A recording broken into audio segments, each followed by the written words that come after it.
Pozdrav, moje ime je Ćutolog. Nalazim se u Portorožu i pričam šta se dešava u kazinu.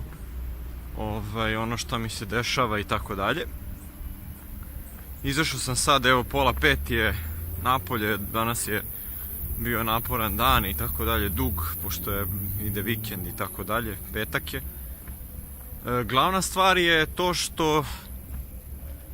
danas sam delio nekim Amerikancima i setio sam se ovog našeg učitelja Migeta koji je rekao da Amerikanci znaju ono bolje blackjack nego što mi možemo, što mi znamo da hodamo ili da dišemo, ne znam šta je upotrebio kao izraz, ali nešto da mnogo dobro znaju, mnogo dobro i računaju i poznaju tu strategiju i kako se igra i sve, znači baš sam video, ljudi došli, vidi se da znaju, nema šta, muž i žena, ali nisu propustili da mi se pohvale da su odseli u Palasu, to je ovaj Koletov od ovoga Miodraga Kostića Koleta, MK Group, njegov hotel, i sad je otvorio neki novi tu isto preko puta u Hrvatskoj, pošto gleda se na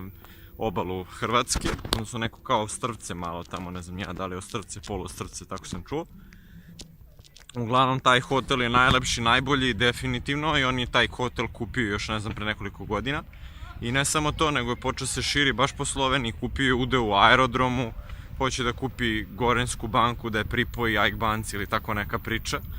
Tako da baš rešio da udari na Europsku uniju, neće da se zadovolja samo Balkanom, eto to je što toga tiče jedan deo, ali ovo su drugi Amerikanci za koje sam čuo da su odseli u Palasu, Kempinski Palas, tako se zove, originalni naziv, i stvarno predivna građevina.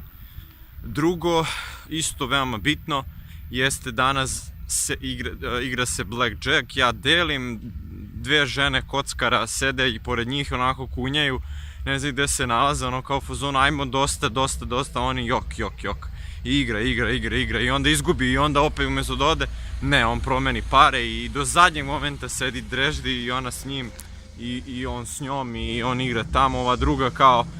misli da ovaj nje nešto zna, mislim zna, on čovjek je proučavao to, kapiram ja, ali brate 4 ujutru idi kući spava, jesi normalan. To je činjenica i jednostavno bilo mi je žao, evo u tom momentu sam baš mi ih je bilo žao, tih žena, prosto zato što oni ne osjećaju, ali ovo je jedan od ovih likova, taj drugi, znači ovaj koji zna, on onako igra sve protiv, znači zna nešto, neku strategiju, otprilike vidi se da zna da igrao je, ali on čovek igra sve protiv, znači duplira kad se ne duplira, sve radi kontra, on kada ne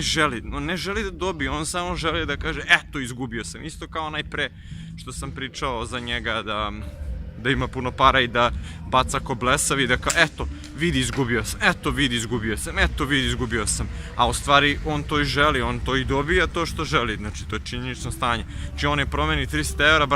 baci je kroz prozor, pa evo te si ludi, evo te šta ostavljaš njima te pare, ali dobro sad ko će kome to da objasni, to ne vredi,